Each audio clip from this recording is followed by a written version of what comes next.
रट्टा मारते मारते थक गए, फिर भी शब्द याद नहीं रहते, तो अब रटने की ज़रूरत नहीं, लगाओ फायर और बनो स्टूडेंट से ऑफिसर। देखो, आगे जो बातें बताने जा रहा हूँ उन शब्दों को ध्यान से सुनिए, एक एक शब्द बहुत इम्पोर्टेंट है, इसलिए जितना ज़्यादा हो सके उतना ज़्यादा इनका नोट्स बना लीजिए, लिख लीजिए और इनका इस्तेमाल करना शुरू करिए। कुछ बातें हैं जो आपको ध्यान रखनी चाहिए। जो भी बातें मैं बताऊंगा उसे रटना नहीं है, उसको याद नहीं करना है, बल्कि उसे ऑब्ज़र्व करिए कि मैंने किस तरीके से आपको समझाया, उसको अंडरस्टैंड करिए, समझिए कि उसके पीछे का लॉजिक क्या है और उस लॉजिक को, उस माइंडसेट को अपने दिमाग में डेवलप करिए। अपने दिमाग में डेवलप करने के लिए आपको क्या करना होगा, अगर इस पूरे फायर सीरीज़ का बेनिफिट उठाना है, मैक्सिमम बेनिफिट उठाना है, तो जो भी चीज़ें मैं आपको यहाँ पढ़ाऊँगा उन चीज़ों को आप खुद घर पे जाके प्रयोग करिए, PYQ सॉल्व करिए। साथ ही साथ कॉम्प्रिहेंसिव अप्रोच के लिए आप जो टॉपिक के PYQ सॉल्व कराए जाए उन टॉपिक को घर पे जाके प्रॉपर तरीके से रिवाइज करिए। इससे आपको दो फ़ायदा होगा, आप इस MCQ सॉल्व करने का जो एप्टीट्यूड होना चाहिए वो आप डेवलप कर पाएंगे। और ये कोई तुक्का नहीं है, बल्कि PYQ बेस्ड एनालिसिस है। PYQ को बार बार एनालाइज करके ये जो चीज़ें मैं बताने वाला हूँ वो आपको दी जा रही हैं। इसके पीछे बहुत मेहनत लगी है। चलिए, ये 2024 का ओरिजिनल पेपर है, 11 फरवरी को हुआ था, जो निरस्त कर दिया गया बाद में। इसमें हम आज पढ़ेंगे विलोम शब्द। विलोम शब्द के जितने भी PYQ हैं उनको हम पढ़ेंगे। चलिए, तो पहले आप ये क्वेश्चन सॉल्व करिए, फिर मैं इसे बताता हूँ। इस वीडियो को पॉज कर लीजिए और सॉल्व करके फिर वापस से प्ले करिए। आई होप कि आपने इसे सॉल्व कर लिया होगा अब। तो अब चलिए मैं बताता हूँ इसे कैसे सॉल्व करना है एग्ज़ाम लाइक कंडीशन में। आपने सबसे पहले गलती क्या की होगी, आपने विलोम शब्द पढ़ा होगा, पढ़ते ही आपने आगे बढ़ गए होंगे, चारों ऑप्शंस पढ़े हैं, अधिकतम, अत्यल्प। अच्छा, ये उसका अपोजिट दिख रहा है, अधिकतम, ठीक है। विलोम शब्द पूछा, अधिकतम, टिक मारो, आगे बढ़ जाओ। आगे ऑप्शन ही पढ़ने की ज़रूरत नहीं है, ऐसा नहीं करना है। क्वेश्चन में एक एक वर्ड जो दिया गया होता है वो बहुत इंपॉर्टेंट है, ऐसे ही नहीं लिखा है, इंक वेस्ट नहीं करती गवर्नमेंट। एग्जामिनर ने अगर कोई शब्द लिखा है तो उसके पीछे कोई रीज़न है। इस क्वेश्चन में जो आपने पार्ट मिस किया होगा वो सबसे ज़्यादा लोगों ने यही पार्ट मिस किया होगा। इस क्वेश्चन में उसने पूछा है अशुद्ध युग्म, इसकी मीनिंग क्या है। सिंपल वर्ड दिख तो रहा है दो, लेकिन इसकी मीनिंग क्या है कि 4 में से 3 ऑप्शंस सही होंगे, सिर्फ एक ही ऑप्शन ऐसा होगा जो गलत होगा।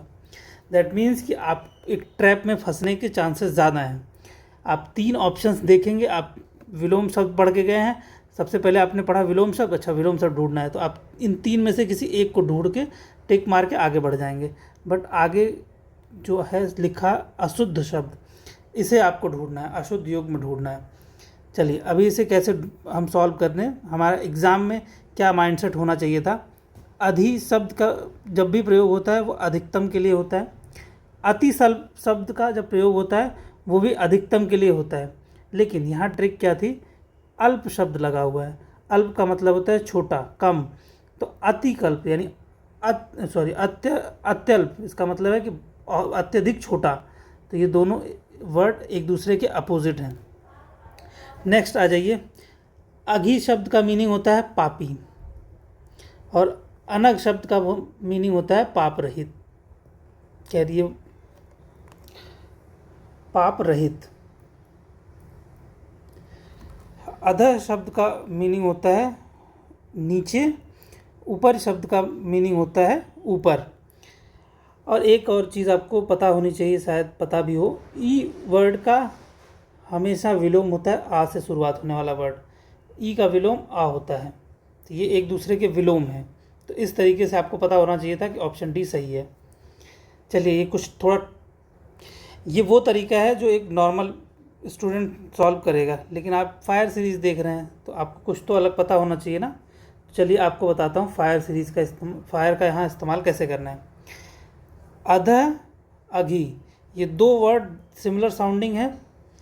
एग्जामिनर के पास इतनी बड़ी लिस्ट है, कम से कम लाखों शब्द हैं, लाखों शब्द युग में मिलेंगे। उसे इतनी बड़ी लिस्ट में से क्या ज़रूरत थी सिर्फ ये 4 युग में निकालने के लिए, उसने क्यों सिर्फ 2 ही युग में ऐसे निकाले जिनके साउंड सेम है, अधः, अघी। सिमिलर साउंडिंग है, दैट मीन्स इन्हीं दोनों में से कोई आंसर होने वाला है। एक और चीज़ आप सोचिए, अगर आप यहाँ तक सोच पाते हैं कि ये सिमिलर साउंडिंग वर्ड्स हैं तो इनमें से कोई होगा, तो इसका सीधा सीधा मतलब है कि आपने ए और डी को एलिमिनेट कर दिया। अब आप 50-50 पे पहुँच गए। अगर आप यहाँ तक सोच पाए, इन दोनों में से किसी एक को भी चूज़ कर लिया, 50-50 का रिस्क है, आप इससे सही आंसर कर सकते हैं। लेकिन आप थोड़ा सा इसके आगे और दिमाग लगाएंगे तो आप पाएंगे कि अघी और अधः, ये दो वर्ड तो सिमिलर साउंडिंग है, लेकिन इसके अगर अपोजिट वर्ड को बनाना हो तो एग्जामिनर को ये पूरा पूरा वर्ड सोचना पड़ेगा। इस वाले वर्ड अधः वर्ड में अपोजिट कोई वर्ड बनाना है उसे, तो ऊपर ही उसे प्रॉपर सोचना पड़ेगा। ऐसे वर्ड को सोचना जनरली डिफ़िकल्ट होता है। आम मनुष्य, मैं आपको कह दूं कोई वर्ड सोचने के लिए, तो ऊपरी शब्द या अधः शब्द अचानक से आपके दिमाग में नहीं आएगा अनटिल अनलेस कि वो किसी डॉक्यूमेंट में लिखा हो और आपने उसे एज इट इज़ पढ़ा हो। अगर ये शब्द सही नहीं है तो आपके दिमाग में अचानक से नहीं आएगा। आपको अगर इन शब्दों को गलत बनाना है तो आपको प्रॉपर तरीके से वो लिस्ट देखनी पड़ेगी, आपको क्रॉस वेरिफिकेशन करना पड़ेगा कि गलत ना हो जाए, गलती ना हो जाए। लेकिन यहाँ देखिए एग्जामिनर ने यहाँ कैसे खेल किया है। ये एक्चुअल वर्ड क्या रहा होगा, अघ, और उसका अपोजिट है अनघ। एग्जामिनर ने सिंपली क्या किया, एक घुंडी घुमा दी और ये बन गया अघी, और ये तुरंत हो गया उत्तर गलत, और इसमें ऑप्शन बन गया अशुद्ध युग्म। इसका मतलब होता है पाप, और इसका मतलब होता है पाप रहित। इसने सिंपल पाप को पापी बना दिया, यानी अघ को अघी बना दिया, और पूरा उत्तर चेंज हो गया। कोई नहीं, हो सकता है आपको ये उतना अच्छे से ना समझ में आए, आप अगले 1-2 क्वेश्चंस में आप इसे अच्छे से समझ जाएंगे। चलिए अगला क्वेश्चन सॉल्व करते हैं तो आपको समझ में आएगा। क्वेश्चन नंबर 4, अवसाद शब्द का विलोम क्या है। वीडियो को पॉज करिए और सॉल्व करिए ये क्या है। आई होप आपने इसे सॉल्व कर लिया होगा। अब चलते हैं, इसे हम सॉल्व करते हैं। अनादर शब्द की मीनिंग यूजुअली आपको पता होती है। यहाँ फायर का इस्तेमाल कैसे करेंगे हम, उल्लास, अनुल्लास, सिमिलर साउंडिंग 2 वर्ड्स का इस्तेमाल यहाँ पे किया गया है। क्यों किया, क्योंकि इसमें से आंसर होना है। अगर अवसाद शब्द का, अगर आप यहाँ तक पहुँच गए दैट मीन्स कि आप ए और सी को एलिमिनेट कर देंगे। इसके बाद आप 50-50 पे पहुँच गए, इन दोनों में से किसी एक को चूज़ कर सकते हैं। देखिए आपको बेसिक कॉन्सेप्ट जो पता होना चाहिए, जिस भी शब्द के आगे अव लगा है, अव एक नेगेटिव टोन वाला वर्ड है। जिसके भी सामने लगा होगा उस पूरे शब्द की मीनिंग कुछ नेगेटिव होगी। अगर नेगेटिव शब्द है और इसने क्वेश्चन पूछा है कि विलोम, दैट मीन्स इसका हमें पॉजिटिव ढूंढना है, तभी तो ये विलोम बनेगा। तो आप ढूंढो। अनादर, ये रिस्पेक्ट से रिलेटेड कुछ है। उल्लास पॉजिटिव बात है, उदास नेगेटिव बात है, अनुल्लास ये भी इसका मतलब है खुशी का अभाव, यानी नेगेटिव स्टेटमेंट, नेगेटिव वर्ड। अब आप खुद देख लो, ये नेगेटिव, ये नेगेटिव, तीनों स्टेटमेंट, तीनों वर्ड नेगेटिव हैं, इकलौता यही है जो पॉजिटिव है। अगर आप सिमिलर साउंडिंग वर्ड के हिसाब से जाएंगे तो आपको इन दोनों में से चूज़ करना है, तो ये पॉजिटिव है, ये नेगेटिव है। विलोम शब्द का मतलब है अगर यहाँ पे नेगेटिव वर्ड इसने दे रखा है तो आपको सिंपली पॉजिटिव ढूंढना है। ठीक है, चलिए एक और चीज़ बताता हूँ, एक लॉजिक। अगर अव शब्द आया हुआ है, नोट कर लीजिएगा, काम आएगा आपको। अव शब्द आया है तो इसका विलोम शब्द जो होगा उस प्रा शब्द से स्टार्टिंग होगा, तो वो हो सकता है उप शब्द, उप वर्ड से अगर स्टार्ट है, यानी उपसर्ग है तो हो सकता है सद उपसर्ग है तो हो सकता है वो आंसर। अन शब्द है तो वो उत्तर में हो सकता है। तो ये उसके विलोम हो सकते हैं, क्योंकि प्रा जो होता है वो पॉजिटिव वर्ड्स के लिए इस्तेमाल किया जाता है। तो इससे ये पता चलता है कि अवसाद जो शब्द पूछा है उसका विलोम, अव का विलोम अनु नहीं हो सकता। आपको इन दो में से ही चूज़ करना था, उल्लास या अनुल्लास, इन दोनों में से ही चूज़ करना है। तो अनु तो हो नहीं सकता, तो उल्लास होगा। इस लॉजिक से भी आप आंसर तक पहुंच सकते थे। चलिए अब आगे क्वेश्चन सॉल्व करते हैं। नेक्स्ट क्वेश्चन है क्वेश्चन नंबर 13, कौन सा युग्म विपरीतार्थक नहीं है। इसका मतलब 3 ऐसे हैं जो विपरीत वर्ड हैं, विपरीत युग्म हैं, कोई एक ऐसा है जो विपरीत वर्ड नहीं है। चलिए पहले पढ़ते हैं। कोमल मृदुल, कर्कश मधुर, तरल ठोस, कठिन सरल।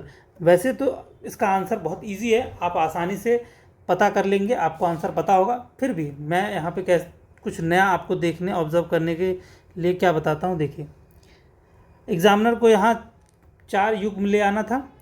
4 युग्म वो कुछ भी ला सकता था, लेकिन उसे आंसर इन 2 में से ही बनाना है। वैसे आपको आंसर पता होना चाहिए, ए है। लेकिन अब ये एक बात नोटिस करिए कि ये वाला वर्ड का से शुरू है, ये वाला वर्ड माँ से शुरू है, ये वाला वर्ड भी का से शुरू है, ये वाला वर्ड भी माँ से शुरू है। एग्जामिनर के पास इतनी बड़ी लिस्ट है, उसने ये 2 युग्म ही क्यों सोचा? क्योंकि उसे कंफ्यूज करना था, इसलिए ये 2 वर्ड यहाँ पे हैं। हो सकता है आपको आंसर अगर ना पता हो तो आप ये ट्रिक यूज़ कर सकते थे, आप ये फायर का इस्तेमाल करके यहाँ तक पहुँच सकते थे और सही आंसर मार्क कर सकते थे। चलिए अब आगे अगला क्वेश्चन हम देखते हैं। Question number 17।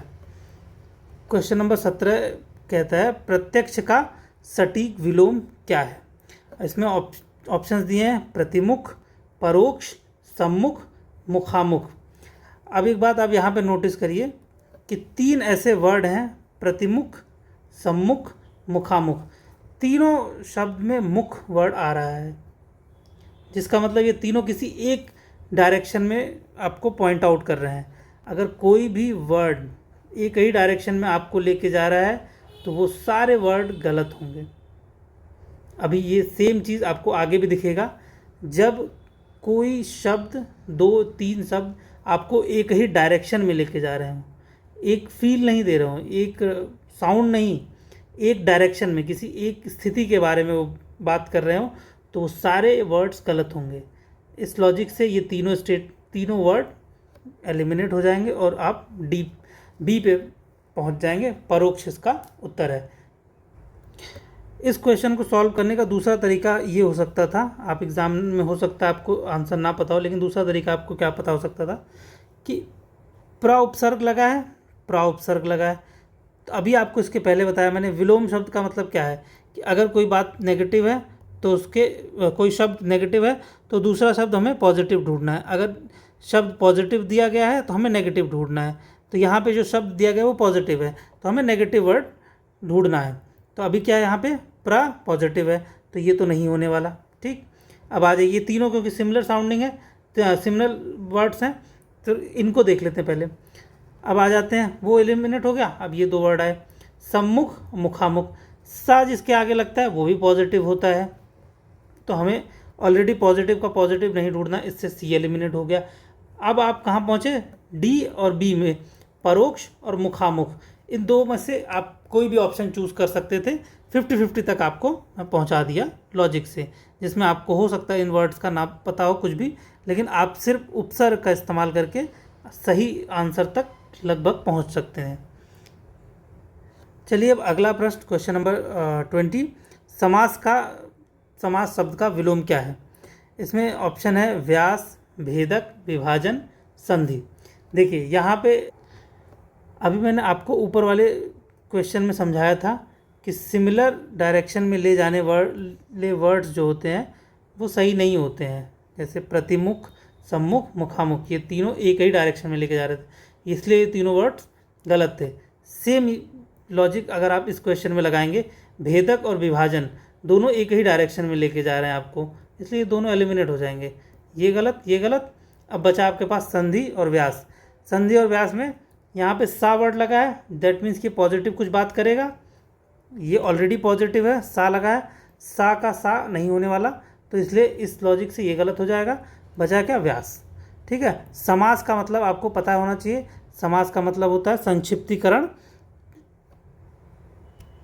और व्यास का मतलब होता है पृथक्करण। वैसे अगर अर्थ पता हो तो आप सही ऑप्शन तक पहुंच सकते हैं, लेकिन मैं वो बता रहा हूं जब आपको आंसर पहले से ना पता हो।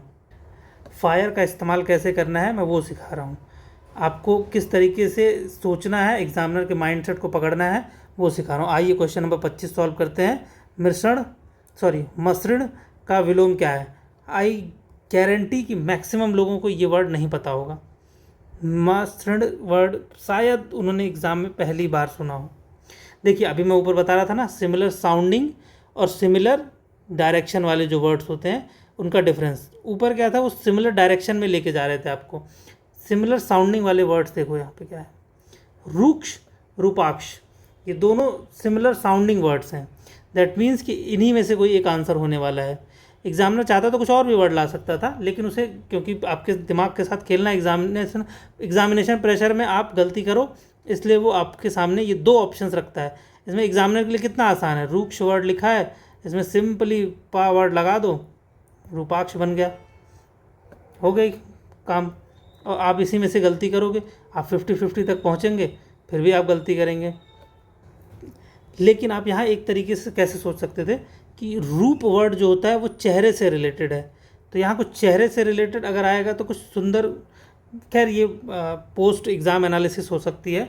आपको ये लगेगा कि एग्ज़ाम हो जाने के बाद तो एनालिसिस करके कोई कुछ भी बता सकते हो, बट एग्जामिनेशन हॉल में आप इसी तरीके से सॉल्व कर सकते थे कि ये दोनों सिमिलर साउंडिंग स्टेटमेंट हैं, रूक्ष और रूपाक्ष, इन्हीं दोनों में से कोई एक आंसर होने वाला है। आप 50-50 के तहत आपको सिंगल वर्ड पे जाना चाहिए था।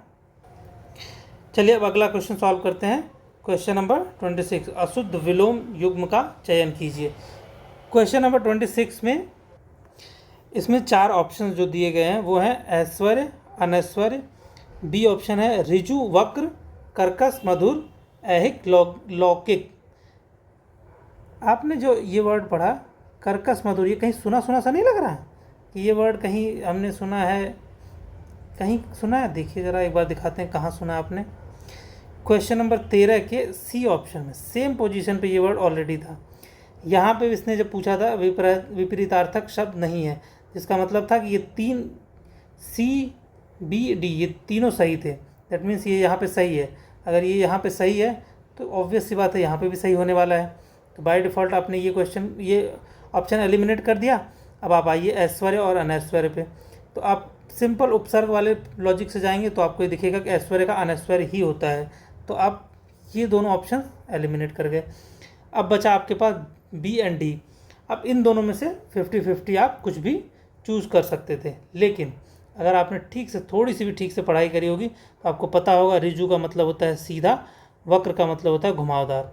तो इस लॉजिक से आप डी को भी एलिमिनेट कर देते बी को एलिमिनेट कर देते और डी तक पहुंच जाते। चलिए अब अगला क्वेश्चन सॉल्व करते हैं।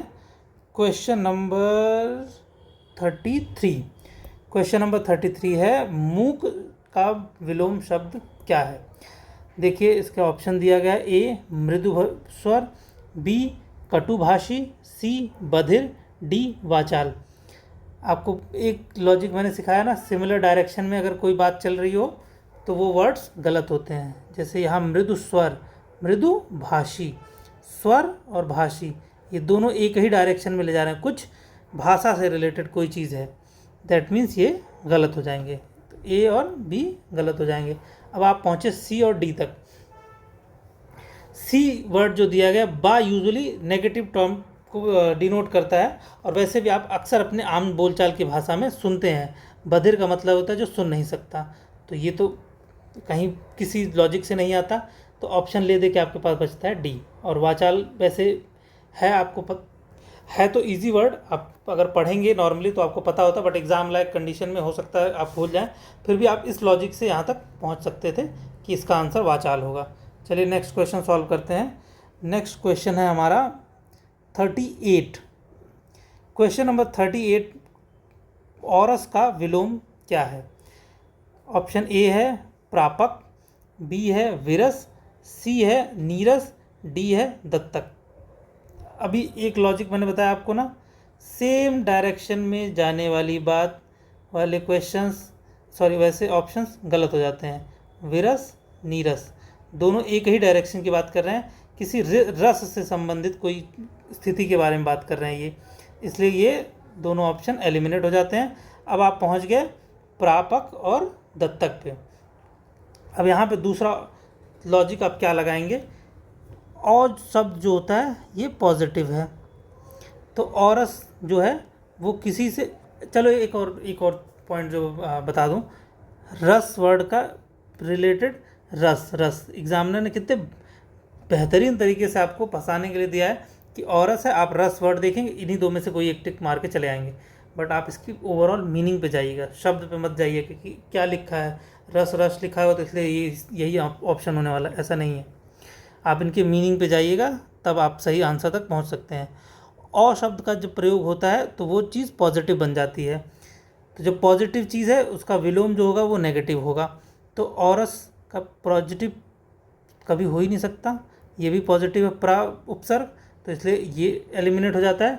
ऑप्शन आपका बचता है डी। तो आपको ये क्वेश्चन समझ में आया? नहीं समझ में आया तो कमेंट में बताइएगा। अब आइए क्वेश्चन नंबर, और नेक्स्ट क्वेश्चन है हमारा विलोम शब्द, question number 49। Question number 49 solve करते हैं हम। जंगम शब्द का सटीक विलोम, इसने बोला है सटीक विलोम। यहाँ आप एक बात नोटिस कर पाएंगे कि ये लास्ट के जो 3 ऑप्शंस दिए गए हैं, स्थूल, स्थिर, स्थावर, ये तीनों आप नोटिस करोगे तीनों रिदम में हैं और तीनों ही सिमिलर साउंडिंग वर्ड्स हैं। दैट मीन्स कि इन्हीं में से कोई एक आंसर होने वाला है। तो अब आप एक चीज़ नोटिस करेंगे, जंगम शब्द में गम वर्ड, गम का मतलब होता है चलायमान, चलने वाला, एक कोई वर्ड एक्स्ट्रा जुड़ा हुआ है। दैट मीन्स चलने से रिलेटेड कोई चीज़ है, उसमें कुछ एक्स्ट्रा जुड़ा है, तो जो जलने का रिलेटेड है तो कोई स्थिर वाली बात होगी, तो ये स्थिर ऑलरेडी है, बट स्थिर से कुछ एक्स्ट्रा भी तो जुड़ना चाहिए क्योंकि ऑलरेडी यहाँ पे भी एक्स्ट्रा जुड़ा है।